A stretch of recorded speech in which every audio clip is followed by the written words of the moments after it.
Kepala Dinas Pendidikan dan Kebudayaan Kota Metro Provinsi Lampung. Selamat pagi Pak Suwandi. Pagi. Baik, terima kasih Pak atas kehadirannya. Kami persilahkan untuk membagikan sharing experience mengenai pelaksanaan SPM di Kota Metro dan apa tantangan yang dihadapi serta strateginya Pak. Dipersilahkan Pak Suwandi. Terima kasih. Assalamualaikum warahmatullahi wabarakatuh. Selamat pagi, salam sehat, salam sejahtera, salam berbudaya. Terima kasih yang pertama kali saya ucapkan kepada penyelenggara, dalam hal ini adalah Gri Center Foundation. Ini merupakan sebuah penghargaan yang luar biasa buat kami, orang daerah ini, bisa bergabung dalam forum yang sangat luar biasa ini. Yang barangkali tidak seberapa kami di daerah ini Pak. Tetapi pada kesempatan ini kami mencoba berbagi terkait dengan pengalaman dalam rangka penerapan SPM. Baiklah Bapak sekalian, saya akan coba memulai dari visi misi Wali Kota Metro. Ini kaitannya erat sekali dengan perencanaan program dan anggaran kami, supaya memang ada keselarasan antara program pemerintah daerah dengan pendidikan.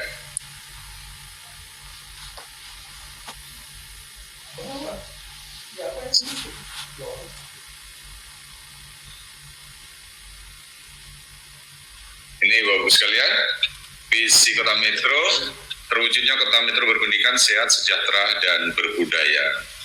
Kemudian misinya ada 5 misi. Dinas Pendidikan Kota Metro mengampu pada misi yang pertama, yaitu mewujudkan kualitas pendidikan dan kebudayaan yang berdaya saing di tingkat nasional dan global dengan menjunjung tinggi nilai keagamaan. Dari 5 misi itu kami mengampu pada misi yang pertama. Kemudian Bapak sekalian, terkait dengan implementasi penerapan dan capaian SPM, kita mencoba belajar memahami dan mencoba untuk bagaimana kita bisa mengerti terkait dengan apa itu SPM. Di sini ada langkah-langkah yang kami coba untuk melakukan, yaitu setelah kita pahami pengertian SPM, selanjutnya harus disusun suatu rencana aksi penerapan dan capaian SPM yang biasanya berjangka menengah oleh OPD, organisasi perangkat daerah, pengampu SPM yang bersangkutan. Kemudian langkah yang kedua, Bapak sekalian, dalam hal ini dibutuhkan suatu analisis atau kajian kebutuhan pembiayaan pencapaian SPM atau perencanaan pembiayaan SPM. Kemudian yang ketiga adalah agar dapat diimplementasikan, diterapkan dan dicapai, maka rencana aksi tersebut harus diinternalisasi atau diintegrasikan ke dalam mekanisme perencanaan dan penganggaran daerah. Bapak sekalian, setelah kita belajar memahami itu, kemudian kita membuat rencana aksi penerapan dan capaian SPM sebagai dokumen rencana kerja jangka menengah, yaitu 5 tahunan dalam pencapaian penerapan SPM. Yang ini menggambarkan, Bapak sekalian, kita mencoba membuat rencana program kegiatan sampai pada sub kegiatan itu. Bahkan dalam anggaran pun sudah kami cantumkan selama 5 tahun ke depan, Bapak sekalian. Ini program-program kita selama 5 tahun. Jadi bukan per tahun saja, tapi kita sudah mencoba kepada 5 tahun. Yang ini menggambarkan penjelasan strategis yang akan dicapai dalam periode tertentu dan sebagaimana proses tahapan serta mekanisme penerapan dan capaian SPM. Kemudian, Bapak sekalian, ada kepastian pelaksanaan jenis dan mutu serta penerima pelayanan dasar yang sudah ditetapkan dalam SPM. Yang ketiga, ini dapat menggambarkan bahwa kondisi capaian SPM sesuai dengan yang ditargetkan pemerintah daerah, baik dari sisi kinerja maupun kemampuan anggaran. Yang keempat, rencana aksi menggambarkan langkah-langkah dalam bentuk rencana program kegiatan yang disertai dengan pendanaan dalam menyusun target pencapaian SPM. Seperti yang kami tayangkan tadi, rencana kerja kita selama 5 tahun kegiatannya apa, subkegiatannya, sampai dengan anggaran yang kami butuhkan, yang kami rencanakan. Selanjutnya, Bapak Ibu sekalian, di tahun 2021 kita diundang rapat koordinasi yang dilaksanakan oleh pemerintah provinsi yang melibatkan beberapa pemangku kepentingan, antara lain adalah BPMP, Bapeda Provinsi, Bapeda Kota Metro, Bagian Pembangunan, dan Dinas Pendidikan se-Provinsi Lampung, Kabupaten se-Provinsi Lampung. Kami diundang. Hal ini yang mendasari terjadi rapat koordinasi ini adalah tingkat capaian SPM pada bidang pendidikan itu dibandingkan dengan SPM pada bidang-bidang yang lain, capaian jauh lebih rendah. Kemudian pemerintah daerah mendorong bagaimana upaya untuk meningkatkan capaian SPM pada bidang pendidikan ini lebih baik lagi. Nah, itulah kemudian yang menginisiasi pemerintah Provinsi Lampung mengundang kami semua, Dinas Pendidikan termasuk Provinsi Lampung, untuk kemudian dalam hal ini menandatangani MOU sebagai bentuk komitmen kita dalam penerapan SPM. Itu yang mendasari kegiatan ini, karena tingkat capaiannya pada bidang pendidikan SPM ini masih belum sesuai dengan diharapkan. Kemudian sebagai komitmen kita, pemerintah Kota Metro menerbitkan sebuah keputusan wali kota tentang pembentukan tim penyusunan laporan standar pelayanan minimal di Kota Metro tahun 2021. Itu bentuk komitmen kita. Dan kita mencoba, pada Dinas Pendidikan mencoba untuk berkomitmen, belajar mencoba ini Bapak-Ibu sekalian. Tugas-tugas kami yang sudah ditetapkan oleh Wali Kota melalui SK adalah yang pertama, membentuk kelompok kerja tentang penerapan standar pelayanan minimal. Kemudian yang kedua, tugasnya melakukan penguatan tim penerapan SPM dengan didukung alokasi anggaran sesuai dengan Permendagri 19 tahun 2019 dan Kemendagri nomor 0505889 tahun 2021. Kemudian menyusun program kegiatan dan subkegiatan pemenuhan SPM agar mengacu sesuai dengan Permendagri 90 tahun 2019 dan Kemendagri nomor 050/5889 tahun 2021.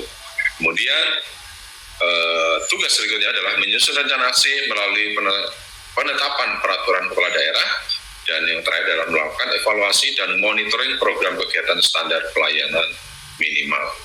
Ini tugas-tugas yang sesuai dengan SK Bapak Wali Kota Metro.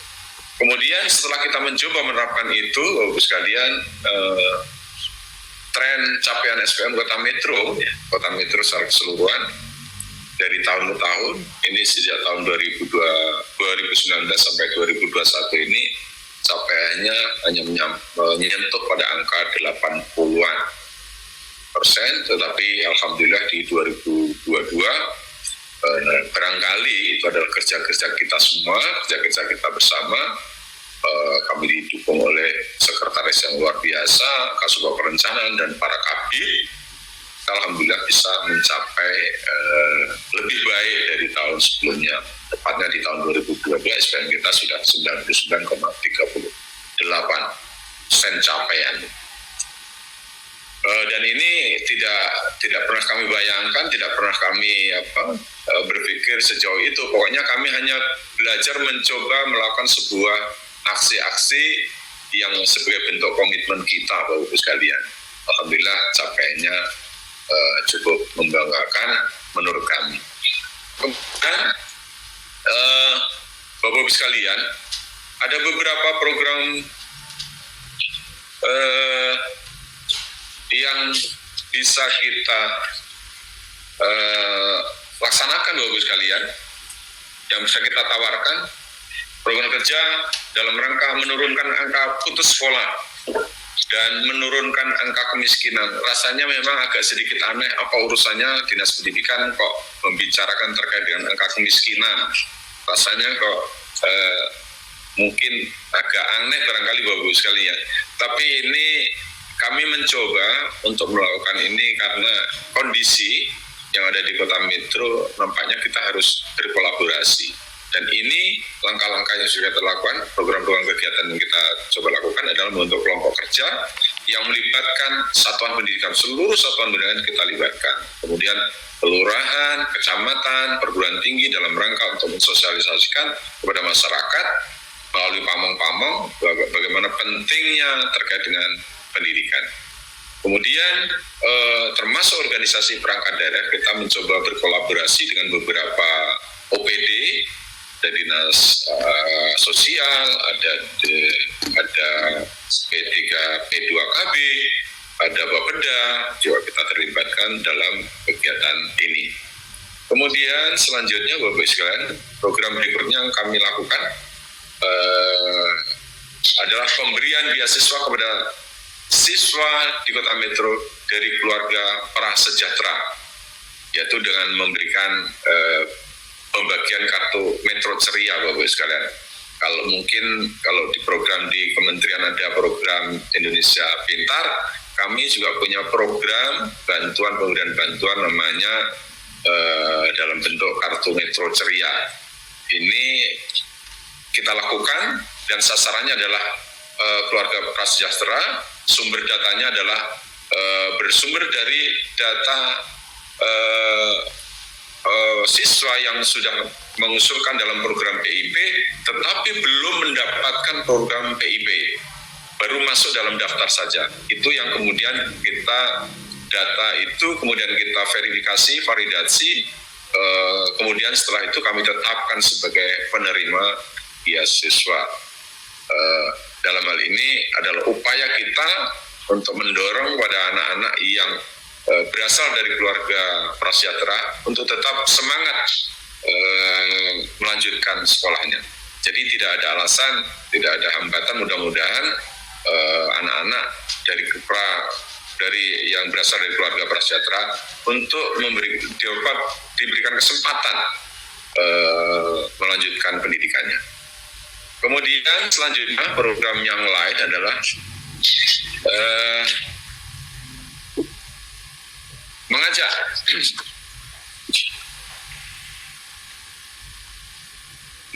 untuk bersekolah pada jenjang non formal secara gratis melalui sanggar kegiatan belajar, yaitu pendidikan non formal yang insya Allah di Kota Metro cukup baik sekali, SKP maupun sanggar-sanggar kegiatan belajar yang itu memang betul-betul memberikan dapat mengakomodir seluruh masyarakat yang memang yang memiliki minat untuk tetap melanjutkan kegiatan belajar. Kemudian yang selanjutnya program yang kita tawarkan dan kita laksanakan adalah mengajak dunia usaha atau stakeholder untuk bersama-sama meningkatkan pendidikan di Kota Metro seperti lembaga-lembaga pendidikan pemberian diskon atau khusus bagi keluarga prasejahtera yang akan melanjutkan sekaligus sebagai upaya dalam mencetak tenaga siap kerja di Kota Metro. Ini adalah upaya-upaya, langkah-langkah yang coba kita lakukan di Kota Metro. Kemudian selanjutnya adalah program Ayo Sekolah, Bapak-Ibu sekalian. Ini yang kami sampaikan tadi. Program ini adalah berkolaborasi dengan beberapa OPD, khususnya pada dinas sosial, Bapak-Ibu sekalian.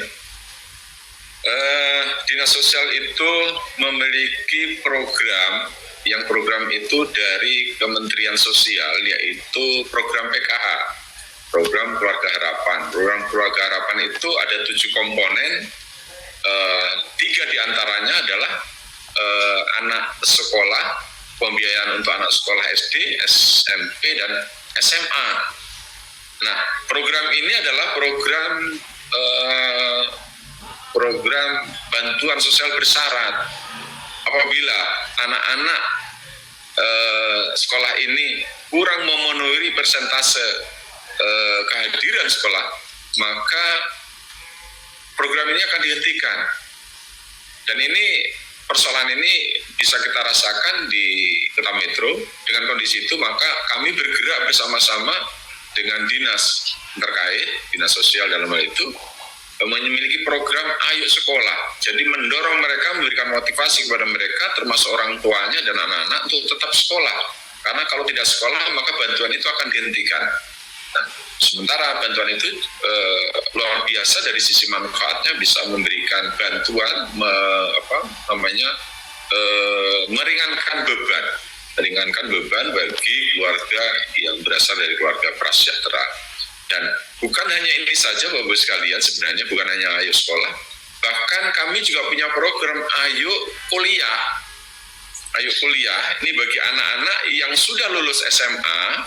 Itu kita mencoba, padahal SMA itu bukan ranah kita sebenarnya, tapi ranahnya Dinas Pendidikan Provinsi Lampung. Tetapi kita bergerak bersama-sama karena ini siswa ini berasal dari Kota Metro, kami punya kewajiban juga rasanya untuk terdorong untuk melakukan hal-hal positif yang memberikan manfaat kepada siswa, yaitu Ayo Kuliah.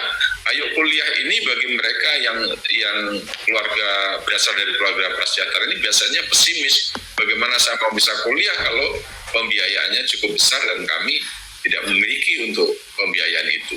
Pak Suwandi, izin Pak. Siap. Tinggal 2 menit Pak. Siap. Ya. Jadi terakhir insya Allah Pak. Ayo Kuliah itu mendorong mereka untuk tetap sekolah karena di perguruan tinggi tersedia biaya-biaya beasiswa bagi keluarga tidak mampu. Baik, selanjutnya Bapak sekalian, ini tren capaian SPM Pendidikan Kota Metro di tahun 2022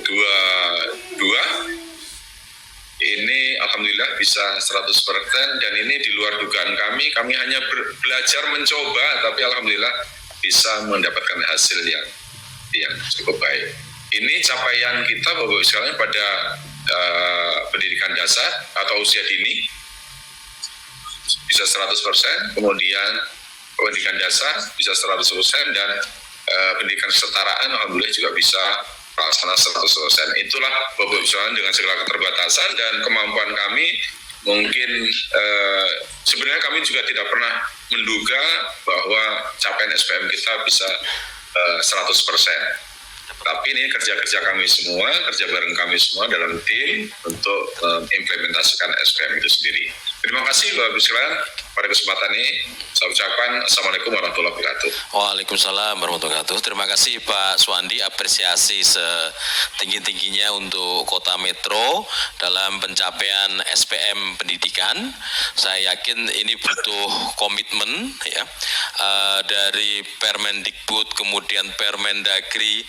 Kalau pemerintah kota dan kabupatennya tidak memfollow up, ya nggak ada perubahan di lapangan ya. Dan tadi ada follow up dengan surat keputusan wali kota, kemudian dibentuk tim Pokja, ada implementasinya, kemudian ada evaluasinya, ada inovasinya juga dari tadi kartu Metro Ceria ya, kemudian ada Ayo Sekolah, Ayo Kuliah. Jadi inovasi-inovasi, kerja-kerja itu biasanya bahasa motivatornya adalah hasil tidak atau usaha tidak membohongi hasil ya. Usaha tidak membohongi hasil, dan ini tidak semua kabupaten kota seperti ini ya. Ini saya kasih tahu ke teman-teman, tidak secara default ya, tidak secara otomatis kalau ada perubahan peraturan di tingkat pusat kemudian di tingkat daerah menjadi kenyataan, itu tidak otomatis. Itu tergantung banyak oleh komitmen setiap kepala daerah, dan kita mengapresiasi Kota Metro. Baik, terima kasih Pak Suwandi. Berikutnya Bapak. Selamat siang Pak, masih di situ Pak. Mohon closing statement Pak. Ya. Terima kasih Pak. Dan tanggapannya ya. Terima kasih terkait dengan mandatory spending anggaran pada bidang pendidikan. Tentu saja kami selalu menyusun rencana kegiatan itu, bahkan sampai pada sub kegiatan itu selalu berorientasi pada kegiatan-kegiatan yang mengacu pada SPM. Jadi semua bidang ketika merencanakan semua kegiatan-kegiatan kami selalu melakukan asistensi. Apakah ini kegiatan sudah memenuhi memenuhi SPM atau tidak? Jika tidak, kami mencoba untuk mengalihkan kegiatan-kegiatan yang memang betul-betul memenuhi SPM. Itu upaya-upaya yang kami lakukan di setiap bidang. Ada 4 bidang kami ini. Jika memang tidak memenuhi SPM, maka kami akan mencoba untuk menggeser kegiatan supaya kegiatan-kegiatan ini bisa menyentuh pada SPM itu. Barangkali itu Bapak sekalian lebih mengedepankan pada capaian hasil daripada kebesaran anggaran. Pada tantangan kita juga luar biasa, setiap tahun hampir kita dilakukan efisiensi anggaran, bahkan bisa dalam 1 tahun itu 2 kali efisiensi anggaran. Tapi kami tetap bersikukuh untuk tetap menyusun program-program ini yang menyangkut pada kegiatan-kegiatan yang menyangkut pada SPM. Barangkali itu Pak, terima kasih Pak. Baik, terima kasih Pak Suwandi dan semua